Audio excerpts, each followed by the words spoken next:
Ξέρεις πόσες ιστορίες έχουν γραφτεί? Πόσοι πόλεμοι έχουν γίνει για τα μάτια μιας γυναίκας? Και εσύ γι' αυτό δεν κάνεις ό,τι κάνεις.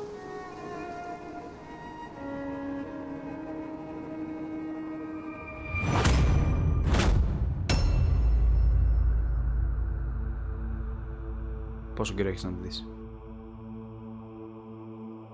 4 χρόνια.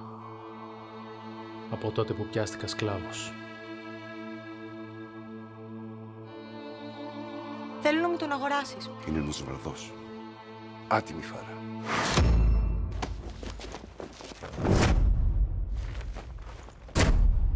Ας την να φύγει.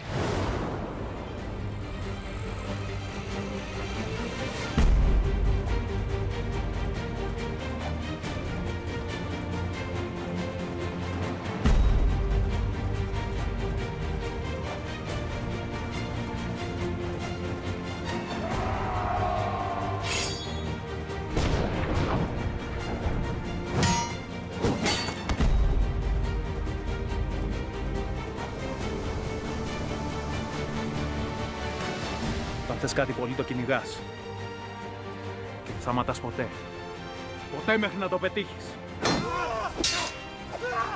Αν πάθει κάτι η οικογένειά μου, θα σβήσω αυτό το μέρος από το χάρτη. Κανείς δεν είναι αδάμαστος, Δράκα.